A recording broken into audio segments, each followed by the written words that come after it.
दोस्तों, आपने भोपाल गैस कांड का नाम तो सुना होगा। ये घटना 3 दिसंबर 1984 को हुई। एक केमिकल फैक्ट्री से एक गैस लीक हुई, जिसके कारण हवा जहरीली हो गई। फिर उसमें सांस लेने के कारण 2 लाख से ज्यादा लोग इसकी चपेट में आ गए। 15,000 लोगों ने इसमें तड़प तड़प कर अपनी जान गंवा दी। किसकी गलती के कारण ये गैस लीक हुई और किसने अपनी जान पर खेलकर लोगों की हेल्प करी और इसके अपराधी के साथ क्या हुआ, ये सब मैं आपको इस वीडियो में बताऊंगा, इसलिए वीडियो एंड तक देखना। चलो आज इतिहास से पर्दा उठाते हैं। सीन है गैस लीक होने से 16 घंटे पहले का। ये है Iftikhar Siddiqui, station master Bhopal junction. ये नहा धोकर अपनी ड्यूटी पर जाने के लिए रेडी होते हैं। ये है इनका बेटा जो फिलहाल बेरोजगार है। सिद्दीकी साहब अपने बेटे को समझाते हैं कि यूं घर बैठे बैठे काम नहीं चलेगा, नौकरी अप्लाई करोगे तो ही नौकरी मिलेगी, लेकिन जिसने काम करना ही नहीं है उसे समझाने का क्या फायदा। फिर सिद्दीकी साहब अपना चेतक स्कूटर उठाते हैं और चल पड़ते हैं अपने काम पर। यह है भोपाल के बीचों बीच बनी कॉर्बाइट केमिकल फैक्ट्री। आज इसमें भगदड़ मची है क्योंकि MIC 100 डिग्री तक पहुंच गया है। MIC means methyl isocyanate gas. सब लोग चिल्लाते हैं कि कोई कमरुद्दीन साहब को बुलाओ। ये है कमरुद्दीन। ये इस फैक्ट्री के सुपरवाइजर भी हैं और इंजीनियर भी। ये इस फैक्ट्री की रग रग से वाकिफ हैं और इनकी दूरदृष्टि बहुत ही तेज है। ये MIC टैंक चेक करने जाते हैं। वो जमीन पर हाथ लगाकर देखते हैं और सबको बताते हैं जमीन ठंडी पड़ी है। इसका मतलब मशीन जो 100 डिग्री टेम्परेचर बता रही थी वो खराब हो गई है। यहाँ का प्रेशर भी एकदम सही था। फिर वो जाकर कहता है कि बिना चेक किए अलार्म मत बजाया करो। तभी वहाँ पर इस मिल के जनरल मैनेजर मिस्टर मेडिसन आते हैं। वे कहते हैं कि जब तक कोई मर ना जाए तब तक मैं इस सायरन की आवाज नहीं सुनना चाहता। बाहर करो उसे जिसने ये अलार्म बजाया था। यह है प्रेस रिपोर्टर कुमावत। इन्होंने उस फैक्ट्री के ऊपर एक केस भी लगा रखा है और अब उसी केस के लिए ये सबूत इकट्ठा कर रहे हैं। ये इमाद रियाज के पास आए हैं। वो पहले उसी फैक्ट्री में काम किया करता था, लेकिन फिलहाल उसे वहाँ से निकाल दिया गया और अब इन्हें रेलवे में नौकरी मिल गई है। आज इनकी ड्यूटी का पहला दिन है। ये प्रेस रिपोर्टर को बताता है कि मैं उस फैक्ट्री में ड्राइवर था। उस फैक्ट्री में फसलों के लिए कीटनाशक दवाइयाँ बनती हैं। इसके लिए भारी मात्रा में MIC का प्रयोग किया जाता है। MIC अमेरिका से आती है और बंदरगाह से फैक्ट्री तक लाने का काम मेरा था। इसको 40-40 टन के 3 टैंकों में भरकर जमीन में गाड़ रखा है। एक भी पानी की बूंद अगर इस पर पड़ी तो ये जानलेवा हो सकती है। अगर ये गैस हवा में फैली तो समझो काम तमाम। जब हमने अपने लिए सुरक्षा मास्क मांगे तो हमें लात मारकर नौकरी से निकाल दिया गया। दूसरी तरफ कमरुद्दीन बॉस को बताता है कि MIC टैंक को ठंडा रखने वाली मशीन 2 महीने से बंद पड़ी है। वर्कर्स को पता ही नहीं है कि इसके पाइप कब और कैसे धोने हैं। पानी की एक बूंद भी अगर केमिकल पर पड़ी तो अनर्थ हो जाएगा। मेडिसन कहता है कि हमारी फैक्ट्री पिछले 4 सालों से घाटे में चल रही है। मैनेजमेंट इस पर एक भी पैसा नहीं लगाएगी। जाओ और जाकर कर्मचारियों को तसल्ली दो। उधर इमाद बताता है कि 1982 में भी एक बार गैस लीक हुई थी, जिसमें एक वर्कर मोहम्मद अंसारी की जान चली गई थी। वो मेरे बड़े भाई जैसा था। मैंने ही गांव से उसे बुलाया था। तब बाहर से एक अफसर ने आकर इस फैक्ट्री की अच्छे से जांच की थी, लेकिन उसकी रिपोर्ट को दबा दिया गया। दूसरी तरफ जब स्टेशन मास्टर अपनी ड्यूटी पर पहुंच जाते हैं तो उनके पास प्रसाद नाम का एक कर्मचारी आता है। फिर स्टेशन मास्टर उससे पूछते हैं, क्या कम्युनिकेशन वायर का रिपेयर हो गया है? प्रसाद झूठ बोल देता है, हाँ हो गया। दरअसल आसपास की बस्ती वाले टेलीफोन की तार चोरी कर ले गए थे। उसी की रिपेयरिंग का काम चल रहा था। फिर वे दोनों खुद जाकर चेक करते हैं, लेकिन ये लाइंस अभी तक चालू नहीं हुए थे क्योंकि वर्कर्स तो जुआ खेल रहे थे। फिर स्टेशन मास्टर कहता है कि इन सब की छुट्टी करो और नए वर्कर्स लेकर आओ। हमें जल्द से जल्द ये लाइनें ठीक करवानी है, सेफ्टी इशू है। दूसरी तरफ कुमावत दोबारा रियाज के पास जाता है और कहता है कि मुझे उस फैक्ट्री की 1982 वाली रिपोर्ट चाहिए ताकि केस और भी स्ट्रॉन्ग हो जाए। फिर रियाज अपनी ड्यूटी पर जाता है और जाकर स्टेशन मास्टर से मिलता है। स्टेशन मास्टर उसका टेस्ट लेने के लिए उसे कहता है कि स्टेशन पर कोई एक चीज खराब पड़ी है, ढूंढ कर बताओ वो क्या है। इमाद वो खराब चीज ढूंढने के लिए बाहर चला जाता है। तभी स्टेशन मास्टर के पास एक लेडी आती है। वो यहाँ की सफाई कर्मचारी है।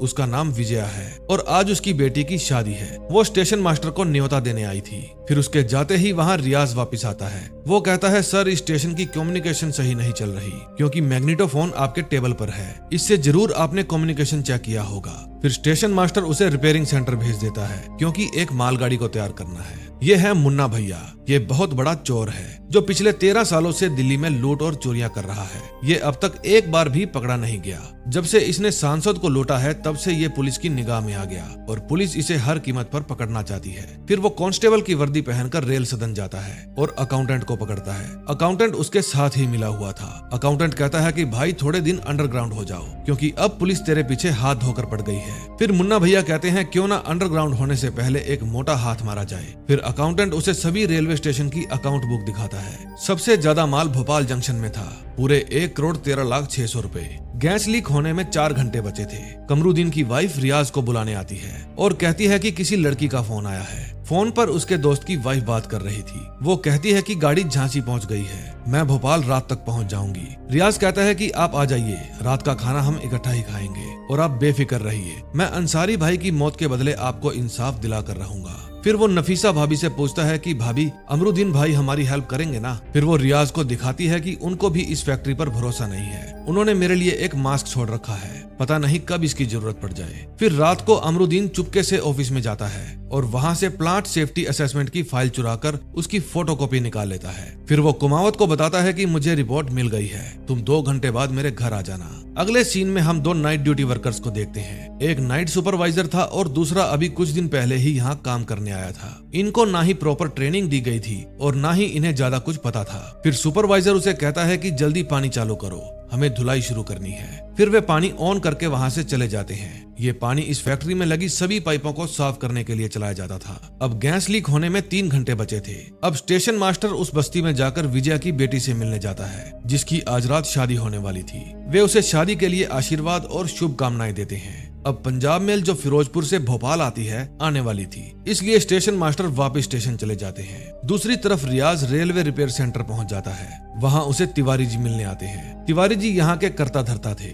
वे उसे कहते हैं कि चल इंजन स्टार्ट करके दिखा, देखता हूँ तुझे कुछ आता भी है या नहीं। इंजन स्टार्ट होकर फिर से बंद हो जाता है। फिर तिवारी जी कहते हैं ये टेढ़ी खीर है, ऐसे नहीं मानेगा, ये यहाँ पर ठीक होने आया है। फिर तिवारी जी उसका फॉल्ट खुद ढूंढते हैं। दूसरी तरफ फैक्ट्री में नौसिखिए सुपरवाइजर को वॉकी टॉकी पर कोई बताता है कि पानी लीक हो रहा है, लेकिन उन्हें कुछ पता हो तो ठीक करेंगे ना, वे इसे हल्के में ले लेते हैं। अब स्टेशन पर पंजाब मेल आ चुकी थी और उसी ट्रेन में आते हैं मुन्ना भैया। वे स्टेशन मास्टर को कहते हैं कि जनाब वो आ रहा है जिसने पुलिस वालों की नाक में दम कर रखा है, उसको सब एक्सप्रेस बैंडिट बोलते हैं। खबर मिली है कि वो आपकी तिजोरी की आरती उतारने आ रहा है। अब आपसे मेरी एक रिक्वेस्ट है, आप अपनी तिजोरी की सेवा आज मुझे करने दें, मैं उसे पकड़ने का मौका हाथ से नहीं जाने देना चाहता। फिर स्टेशन मास्टर उसे कहता है कि आप चाय पीजिए, मैं संदूक की फॉर्मेलिटी पूरी करके आता हूँ। मुन्ना भैया कहाँ चाय पीने वाले थे, वे वहाँ बैठे बच्चों के साथ टाइम पास करने लगते हैं। फिर वो जाकर चुपके से देखते हैं कि स्टेशन मास्टर अपनी तिजोरी में पैसे रख रहा है। फिर जब स्टेशन मास्टर बाहर आते हैं तो वो मुन्ना भैया को कहते हैं, हमने आरपीएफ चीफ सीना साहब को बुलाया है, उनसे परमिशन लिए बिना हम आपको यहाँ पर नहीं रख सकते,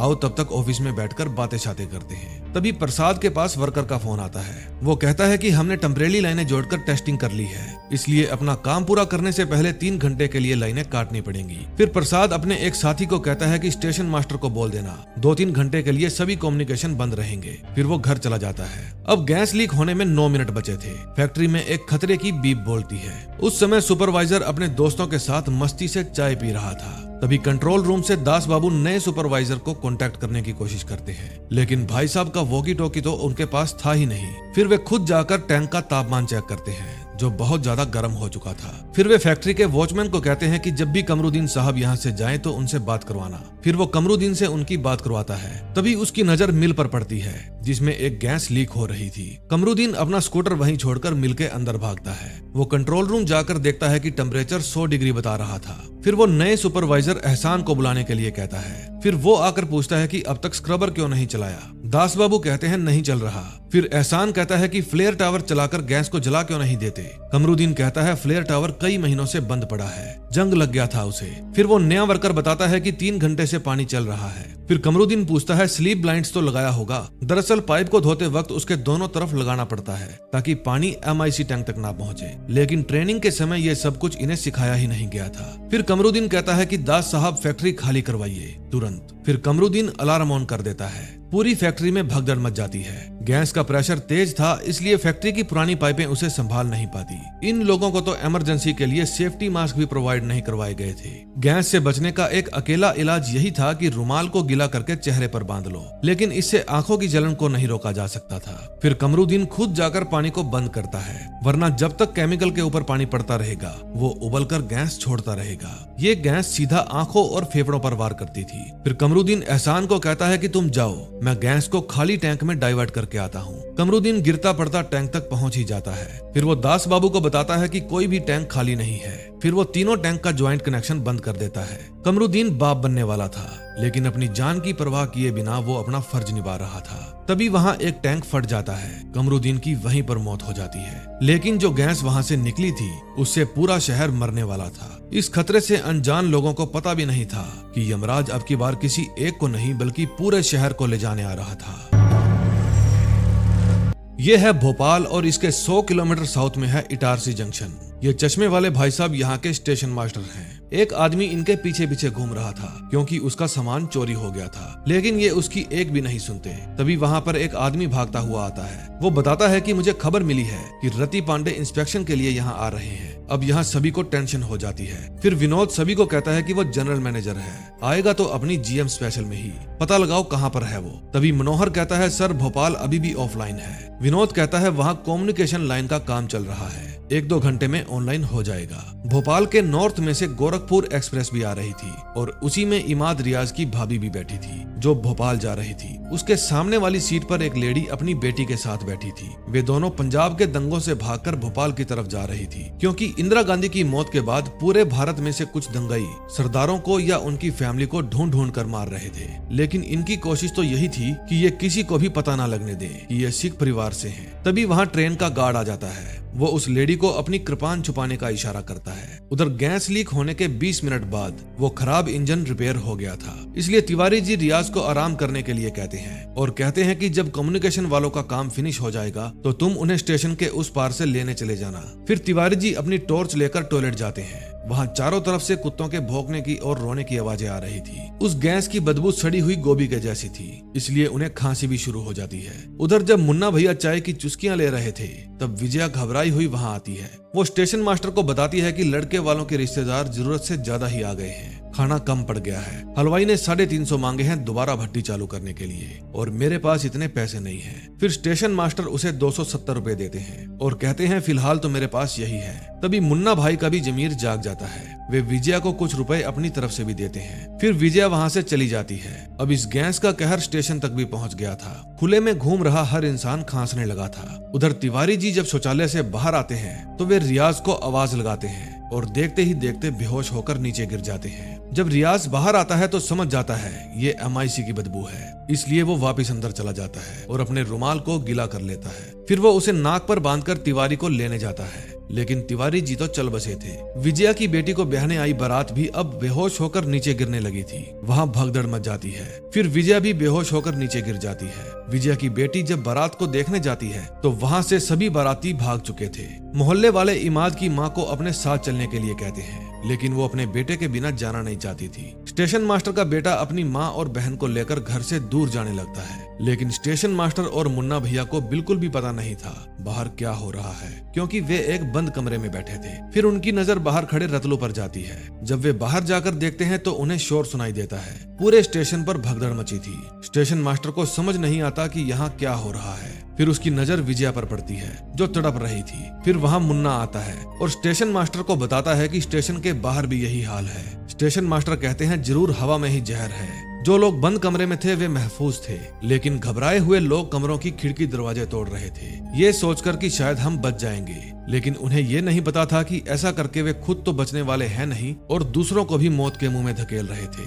तभी स्टेशन मास्टर की नजर वेटिंग हॉल पर जाती है। फिर वे सीटी बजाकर सबको वेटिंग हॉल में चलने के लिए कहते हैं। उधर रियाज एक चाचा की जान बचाता है और उसे इंजन में बिठाकर इंजन को वहाँ से स्टेशन की तरफ ले जाने लगता है। अब पूरा स्टेशन खाली हो चुका था। शहर में भी बुरा हाल था। देखते ही देखते भोपाल का एक बड़ा हिस्सा इस गैस की चपेट में आ गया था। जब प्रेस रिपोर्टर कुमावत को इस बात का पता चलता है तो वो अपना कैमरा लेकर फैक्ट्री की तरफ जाने लगता है। दूसरी तरफ फैक्ट्री में मिस्टर मेडिसन और एक डॉक्टर उस जगह का जायजा लेने जाते हैं जहां पर टैंक में विस्फोट हुआ था। डॉक्टर बताता है कि कमरुद्दीन ने ये काम तो अच्छा कर दिया, सभी टैंक्स को एक दूसरे से अलग कर दिया, वरना एक टैंक के फटने पर बाकी टैंकों की गैस भी लीक हो जाती। फिर वे फैक्ट्री में बने मेडिकल विंग में जाते हैं। मिस्टर मेडिसन कहते हैं कि ये जरूर किसी कर्मचारी की शरारत है, वो हमें जानबूझकर नुकसान पहुंचाना चाहता था। तुम लोग अभी तक भागे नहीं, इसका मतलब तुम लोग मेरे वफादार हो। जाओ और इस फैक्ट्री के गेट बंद कर दो। ना ही कोई पुलिस यहाँ आनी चाहिए और ना ही कोई सिविलियन। अमेरिका से मेरे लॉयर यहाँ आ रहे हैं। डॉक्टर पूछता है पुलिस स्टेशन और हॉस्पिटल से फोन आ रहे हैं, हम उन्हें क्या जवाब देंगे।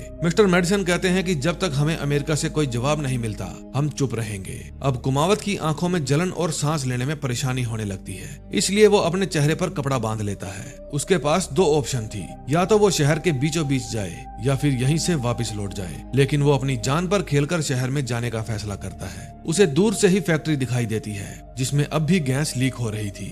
उधर मिस्टर मेडिसन अपने ऑफिस में से अमेरिका एक फैक्स करते हैं और बताते हैं कि भोपाल फैक्ट्री में 40 टन MIC लीक हो गई है। दूसरी तरफ स्टेशन के वेटिंग हॉल में सब लोगों का खास कर बुरा हाल हुआ पड़ा था। मुन्ना भैया और स्टेशन मास्टर सबकी हेल्प कर रहे थे। फिर वो विजया को रोकते हैं जो अपनी बेटी के पास जाना चाहती थी। स्टेशन मास्टर कहता है कि हम आप लोगों को कहीं नहीं जाने दे सकते क्योंकि आप लोग रेलवे की और हमारी जिम्मेदारी है, ना ही हम खुद घर पर जाएंगे। अब सब लोग चिंता में थे कि आगे क्या होगा। बस तभी विजया भी अपना दम तोड़ देती है। फिर स्टेशन मास्टर उस पर अपना कोट ढक देते हैं। तभी एक आदमी कहता है कि आपको पुलिस थाने फोन करना चाहिए। मुन्ना भैया कहते हैं जब पुलिस खुद यहाँ खड़ी है तो थाने में फोन करके क्या होगा। फिर एक और आदमी वहाँ पर आता है और कहता है कि इस ठुल्ले को बाहर भेजो मदद मांगने के लिए। मुन्ना कहता है साले ये वर्दी है, कोई सुरक्षा कवच नहीं है, बाहर हवा में जहर फैला हुआ है। इतने में रियाज रेल का इंजन लेकर वहाँ पहुँच जाता है। स्टेशन मास्टर कहता है कि मैं बाहर जाता हूँ और कोई ट्रेन का इंतजाम करता हूँ, लेकिन सब लोग उसके सिर पर चढ़ जाते हैं क्योंकि वे सोच रहे थे कि स्टेशन मास्टर खिसकना चाहता है।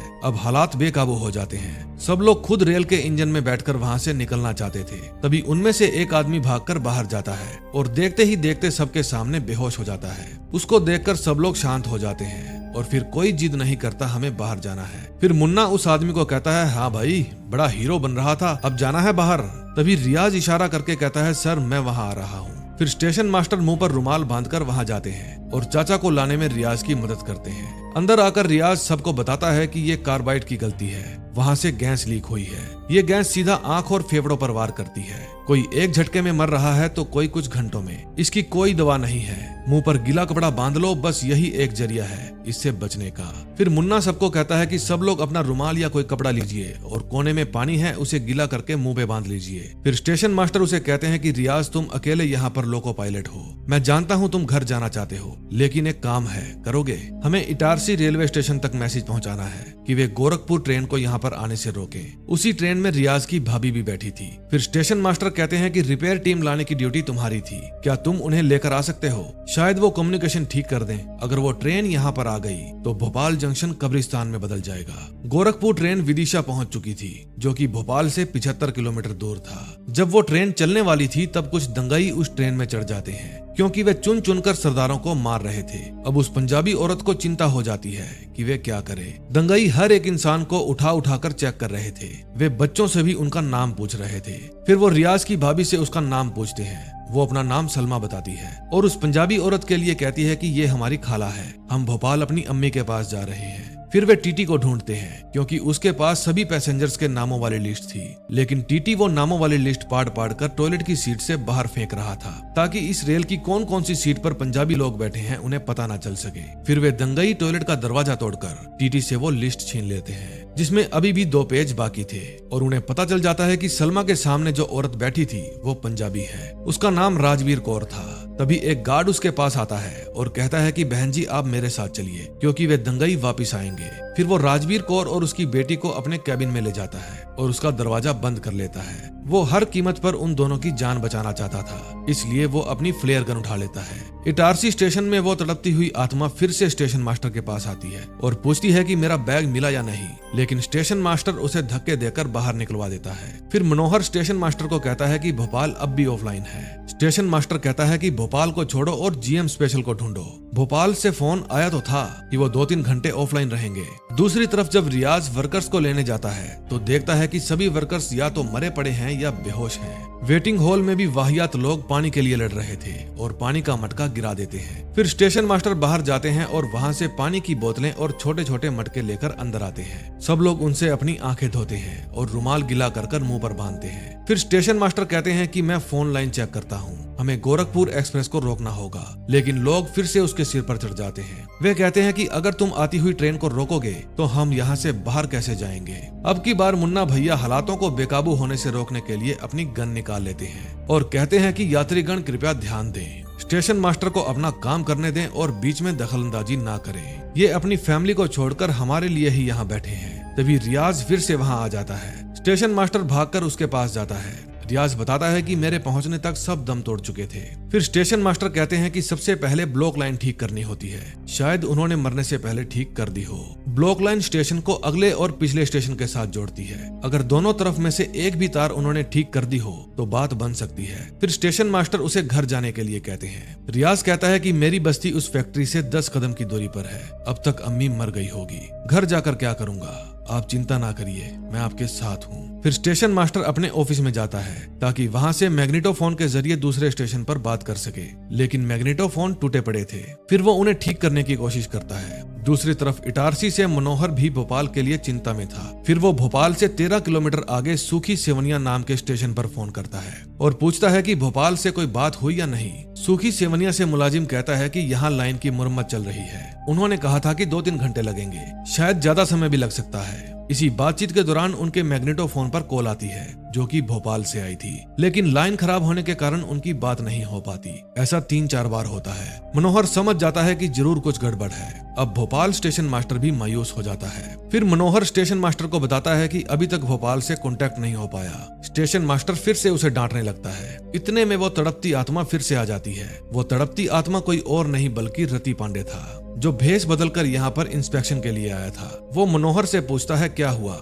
मनोहर कहता है कि भोपाल जंक्शन से पिछले 3 घंटे से कोई कांटेक्ट नहीं हो पा रहा, वहाँ कुछ तो गलत हुआ है। फिर रति पांडे भोपाल थाने में फोन करने को कहता है। रति पांडे को पता चलता है कि भोपाल में गैस लीक कर गई है और हजारों लोग मर गए हैं। फिर रति पांडे सबको बताता है कि यूनियन कार्बाइड फैक्ट्री से गैस लीक हुई है, पूरे शहर का गला घुट गया है। फिर वो कहता है कि वो गोरखपुर एक्सप्रेस पहुंचने वाली होगी। फिर वो सूखी सेवनिया फोन करके कहता है कि गोरखपुर एक्सप्रेस को आगे जाने से रोको, उन्हें लाल सिग्नल दो, क्योंकि वो ट्रेन मौत के मुंह में जा रही है। लेकिन वे सिग्नल लाल कर पाते इससे पहले वो ट्रेन वहां से गुजर चुकी थी। फिर उन्हें पता चलता है कि वे गोरखपुर एक्सप्रेस को नहीं रोक पाए। ये है डीजी पर्सनल राजेश्वरी जांगले। इसके पास रति पांडे का फोन आता है। वो इसे बताता है कि भोपाल जंक्शन पर एक बड़ा हादसा हुआ है। पुराने भोपाल में एक केमिकल प्लांट में गैस लीक हो गई है। पिछले 2 घंटे से भोपाल जंक्शन से कोई भी कांटेक्ट नहीं हो पा रहा। इसका मतलब वहाँ का स्टाफ इस हालत में नहीं है कि उनसे कांटेक्ट किया जा सके।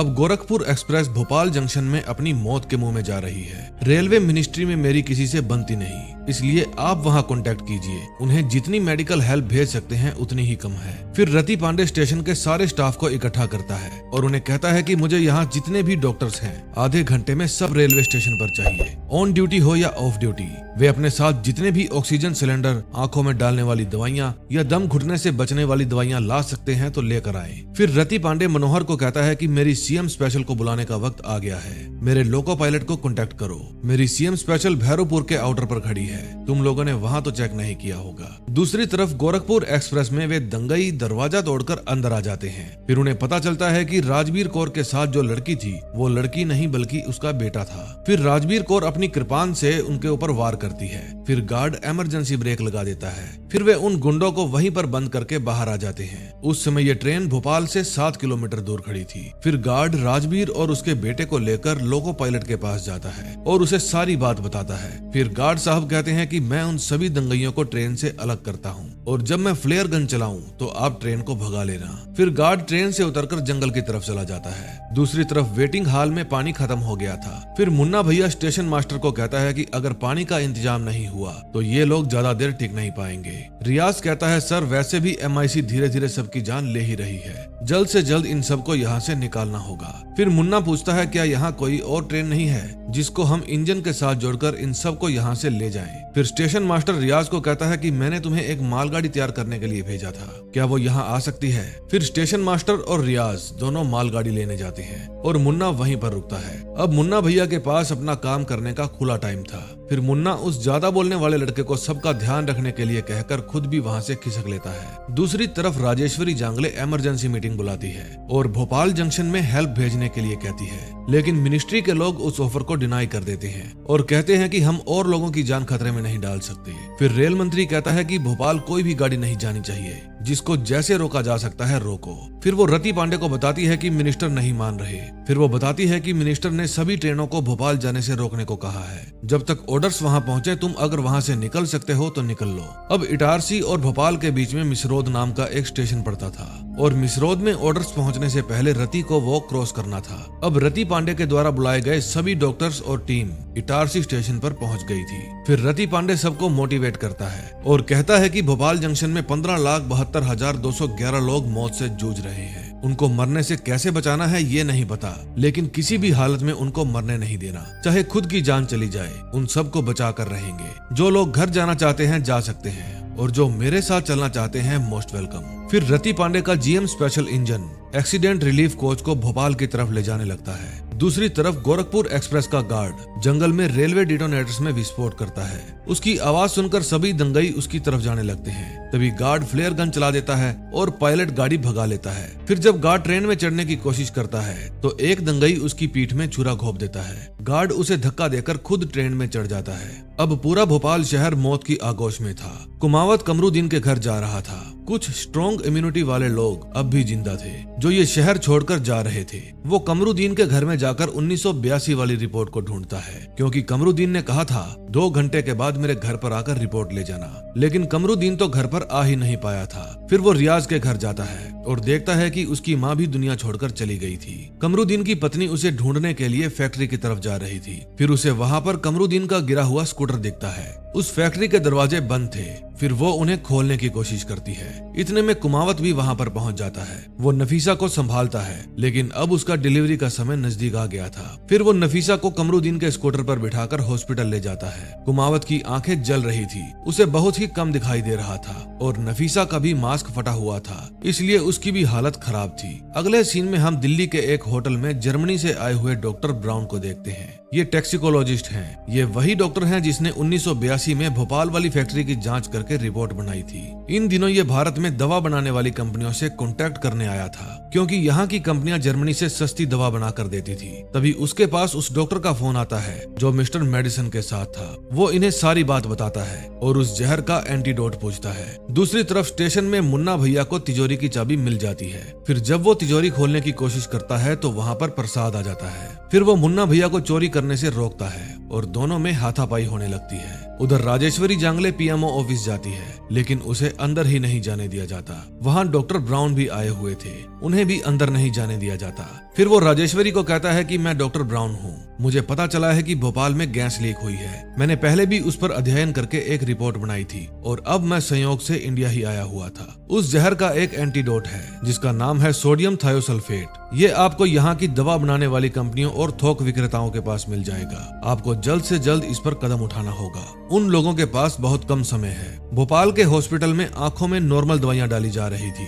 क्योंकि जब बीमारी का ही नहीं पता था तो उनको दवा का कैसे पता होगा। फिर कुमावत एक नर्स से नफीसा के बारे में पूछता है। नर्स कहती है कि हम उसकी रिपोर्ट जाने बिना कुछ नहीं कर सकते, पहले आप उसकी रिपोर्ट लेकर आइए। फिर वो जाकर कमरुद्दीन का स्कूटर चेक करता है। उसे वहाँ नफीसा की रिपोर्ट तो नहीं मिलती, लेकिन उस फैक्ट्री की रिपोर्ट मिल जाती है, जिसको लेने के लिए वो अपनी जान पर खेलकर शहर आया था। भोपाल स्टेशन पर प्रसाद और मुन्ना अभी भी लड़ रहे थे। वेटिंग हॉल में लोगों ने मान लिया था कि अब हम अपने दम पर हैं, क्योंकि वो ठुल्ला और स्टेशन मास्टर यहाँ से मौका देकर खिसक गए हैं। फिर एक आदमी उसे बाहर जाने से रोकता है और उन दोनों में लड़ाई हो जाती है। इतने में स्टेशन मास्टर मालगाड़ी का डिब्बा लेकर वहाँ पहुँच जाता है। फिर मुन्ना और प्रसाद भी वहाँ आ जाते हैं। प्रसाद कहता है स्टेशन को तेरी जरूरत है। फिर वे सभी लोगों को मालगाड़ी के डिब्बे में बैठने को कहते हैं। अब सब लोग उस डिब्बे में बैठते हैं और एक दूसरे की हेल्प करते हैं। विजय की बेटी भी स्टेशन तक पहुंच गई थी। फिर कुछ लड़कियां उसे भी सहारा देकर डिब्बे में बिठा देती हैं। फिर स्टेशन मास्टर उस डिब्बे का दरवाजा बंद करके इंजन में चला जाता है। दूसरी तरफ सीएम स्पेशल भी हवा से बातें करती हुई भोपाल की तरफ बढ़ रही थी और उसके ऑपोजिट गोरखपुर एक्सप्रेस भी भोपाल की तरफ ही आ रही थी। इतने में भोपाल जंक्शन पर इंजन बंद पड़ जाता है। वे उसे स्टार्ट करने की कोशिश करते हैं, लेकिन वो स्टार्ट नहीं होता। अब दिक्कत ये नहीं थी कि इंजन स्टार्ट नहीं हो रहा, दिक्कत तो ये थी कि तीनों ही ट्रेन एक ही पटरी पर थी। राजेश्वरी जांगले टेंशन में थी, इसलिए वो पीएमओ ऑफिस के बाहर खड़ी होकर सिगरेट पीने लगती है। तभी उसके पास मिस्टर मेडिसन का वकील आता है। वो अपना नाम मिर्जा बताता है। वो कहता है कि जो मिस्टर ब्राउन ने आपको एंटीडोट बताया था, उसे आमतौर पर साइनाइड के लिए यूज किया जाता है, और अगर इससे लोगों का इलाज होगा तो ये साबित हो जाएगा कि ये फैक्ट्री नहीं, जहर उगलने वाली मशीन है। इसलिए मेरे क्लाइंट ने आपके लिए एक तोहफा भेजा है, जुबान बंद रखने के लिए, लेकिन राजेश्वरी जांगले उसको वहाँ से दफा होने के लिए कहती है, क्योंकि राजेश्वरी मैडम तो खुद डॉक्टर ब्राउन को भोपाल भेज रही थी ताकि वहाँ जाकर वो लोगों की हेल्प कर सके। मिस्टर ब्राउन अकेले नहीं जा रहे थे, वे अपने साथ लाखों लोगों की जान बचाने के लिए सोडियम थायोसल्फेट की शीशियां लेकर जा रहे थे। अब कुमावत भी मिस्टर मेडिसन के पास फोन करता है और कहता है कि मैं जानता हूँ आप इस हादसे को एक्सीडेंट का रूप देना चाहते हैं और ये साबित करना चाहते हैं कि किसी मजदूर की गलती के कारण ये सब हुआ, लेकिन अब मेरे हाथ आपकी फैक्ट्री की 2 साल पहले की रिपोर्ट लग गई है। आपको और आपके सीनियर्स को पता था कि ये फैक्ट्री नहीं मौत का जाल है,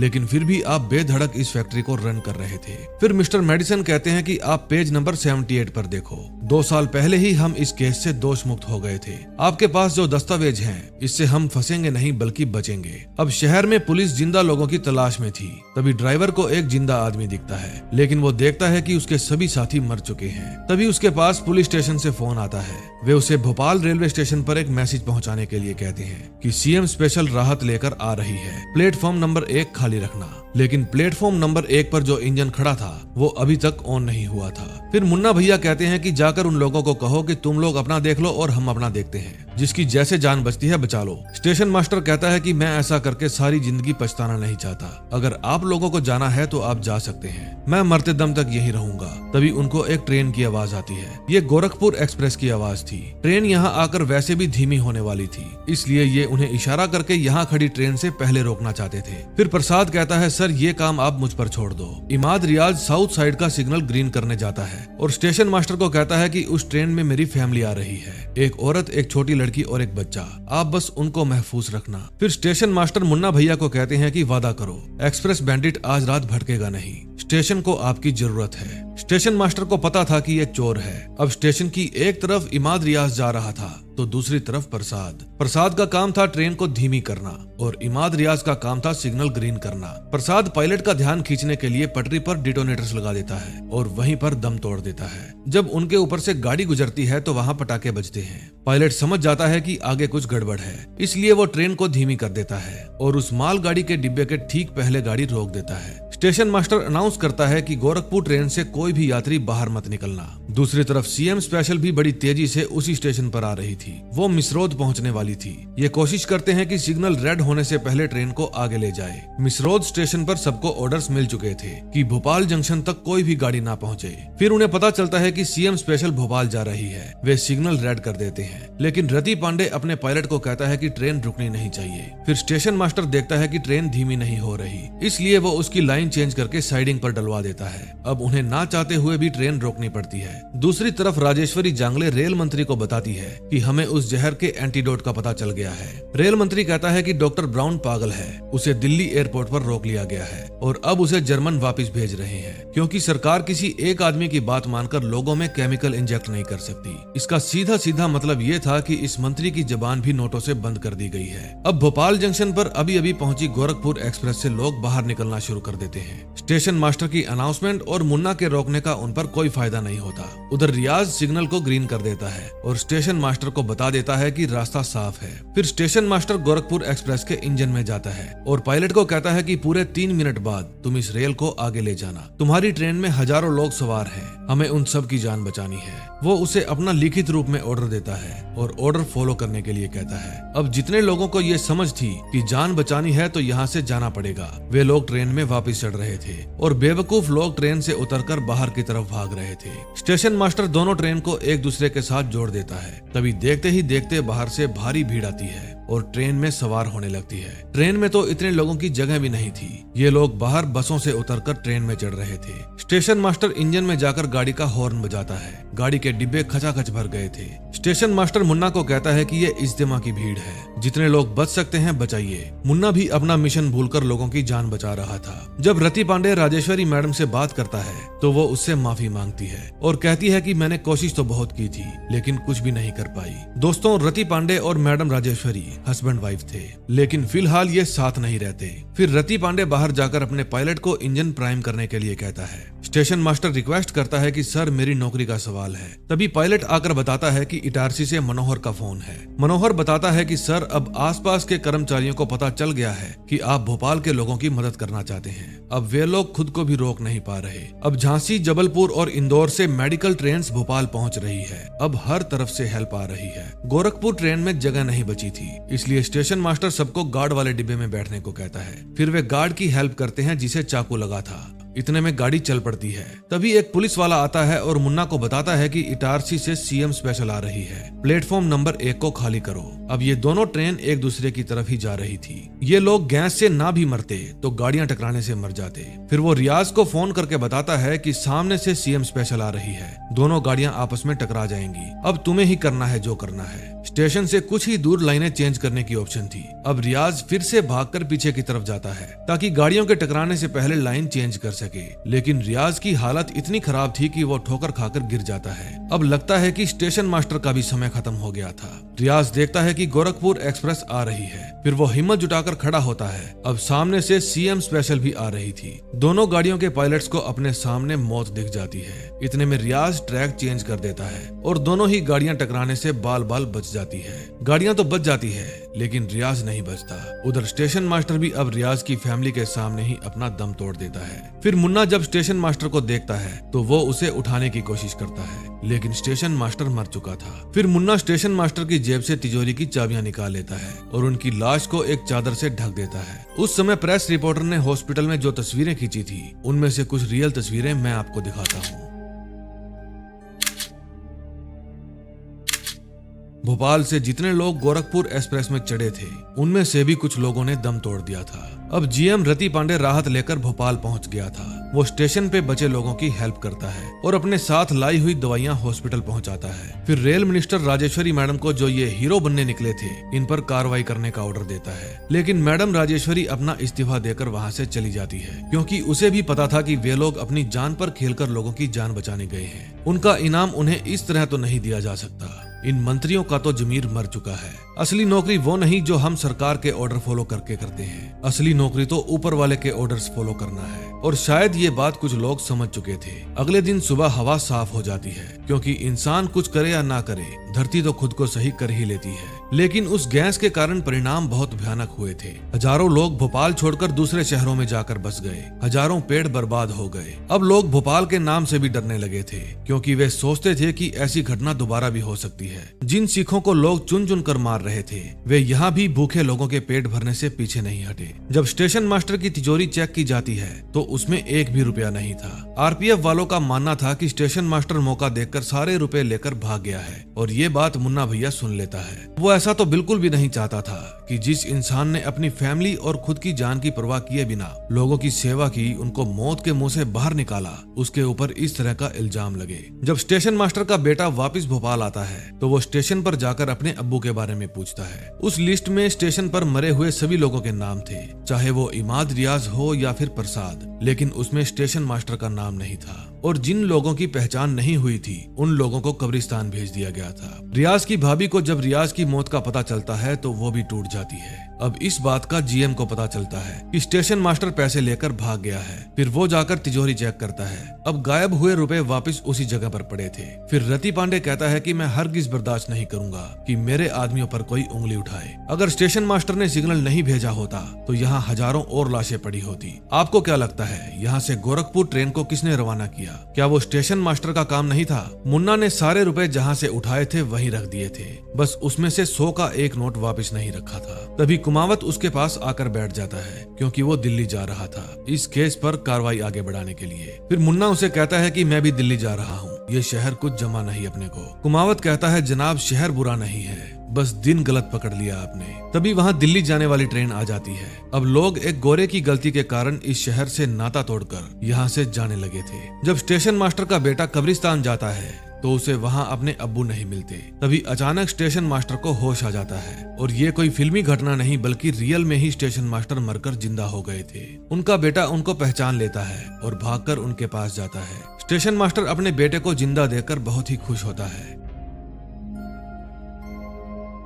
वो पत्रकार जिसने इस केस पर काम किया उसका रियल नेम राजकुमार कोसानी था। उसने इस फैक्ट्री को फटने की कगार पर खड़ा ज्वालामुखी कहा था और वो ज्वालामुखी फटा भी। कोविड के दौरान 2021 में उसकी मौत हो गई। Gauri Shankar general manager of उत्तरी रेलवे इंस्पेक्शन के लिए झांसी गए थे। जब उन्हें भोपाल में हुए हादसे की खबर मिली तब उन्होंने भोपाल जंक्शन से संपर्क करने की कोशिश की, लेकिन वो नाकामयाब रहे। फिर वे तुरंत उनकी मदद करने के लिए निकले, पर उन्हें एक स्टेशन पहले रोक दिया गया। वे अपने वरिष्ठ अधिकारियों की इच्छा के विरुद्ध अपनी इंस्पेक्शन स्पेशल लेकर बेधड़क भोपाल जा पहुंचे। मैक्स डाउंडर एक जर्मन टैक्सिकोलॉजिस्ट था जो सोडियम सल्फेट की 50,000 शीशी लेकर भोपाल आया, लेकिन उन्हें तुरंत शहर छोड़कर जाने को कह दिया गया। 1981 में यूनियन कार्बाइड फैक्ट्री में हुए हादसे के कारण सजदा बानो के पति की मौत हो गई थी। वो 2 दिसंबर 1984 को गोरखपुर एक्सप्रेस में बैठकर भोपाल लौट रही थी, लेकिन MIC के कारण उसके एक बच्चे की मौत हो गई और दूसरा अपंग हो गया। भोपाल गैस कांड के कारण 15,000 से अधिक लोगों की मौत हो गई थी। ये संख्या और भी बढ़ सकती थी अगर भोपाल जंक्शन के द रेलवे मैन हिम्मत और बहादुरी से काम ना लेते। 1 साल बाद भोपाल रेलवे स्टेशन पर कर्मचारी शहीद स्मारक बनाया गया। मुन्ना भैया भी 1 साल बाद दोबारा इस शहर में आए। जब उन्हें पता चला कि स्टेशन मास्टर जिंदा है, वो स्टेशन मास्टर से पूछता है कि सर, ये आपकी रेलवे बहादुरी के लिए कोई मेडल वेडल नहीं देती क्या? स्टेशन मास्टर कहता है कि उस रात हम अपनी ड्यूटी कर रहे थे। फिर वो वही 100 का नोट स्टेशन मास्टर को दे देता है जो उसने उस रात चुराया था। फिर वो बताता है कि उसने चोरी करना छोड़ दिया है और उसका असली नाम बलवंत यादव है। गैस लीक होने के 12 साल बाद भी ये शहर उस हादसे की सजा भुगत रहा था। कमरुद्दीन की पत्नी ने उस रात एक बेटे को जन्म दिया था जो अपंग पैदा हुआ, और उस गैस हादसे में जितने भी आदमी मारे गए उनकी विधवाओं के लिए एक अलग कॉलोनी बसाई गई। 1970 में जब वो फैक्ट्री शुरू की जा रही थी तो मिस्टर ब्राउन, जो उस समय अमेरिका में अपनी रिसर्च कर रहे थे, उन्होंने अपने सीनियर्स को बताया कि मुझे इस केमिकल से निकलने वाली गैस के घातक परिणामों के बारे में पता चला है। हमें पूरी दुनिया को इसके बारे में आगाह करना होगा। इंडिया के भोपाल शहर में भी एक फैक्ट्री लगाई जा रही है जो शहर के बीचों बीच है। वो फैक्ट्री शहर से बाहर लगानी चाहिए। मिस्टर ब्राउन का सीनियर कहता है कि तुम्हें क्या लगता है, भारत की सरकार लोगों की सुरक्षा के साथ कोई खतरा मोल लेगी? अगर उन्हें इसमें खतरा लगेगा तो वो कभी भी इस फैक्ट्री को चालू करने की परमिशन नहीं देगी। उस समय भी डॉक्टर ब्राउन को चुप करा दिया गया था। भारत सरकार के अनपढ़ गवार नेताओं ने उस फैक्ट्री को शहर के बीचों बीच खुलने से रोकने में कोई भी जहमत नहीं उठाई। भोपाल कांड के बाद कॉर्बेट फैक्ट्री के असली चेयरमैन मिस्टर एंडरसन, उनको गिरफ्तार कर लिया गया। फिर उनको यूनियन कार्बाइड गेस्ट हाउस में हिरासत में रखा गया। फिर अमेरिका से उनके लिए एक वकील बुलाया गया जिसने मिस्टर एंडरसन को रिहा करवा लिया। 15,000 जाने लेने वाले को सजा में मिला एक सरकारी प्लेन, वो भी VIP सर्विस के साथ। उस समय ना तो भोपाल कांड के आरोपियों को सजा मिली और ना ही मदद करने वालों को इनाम।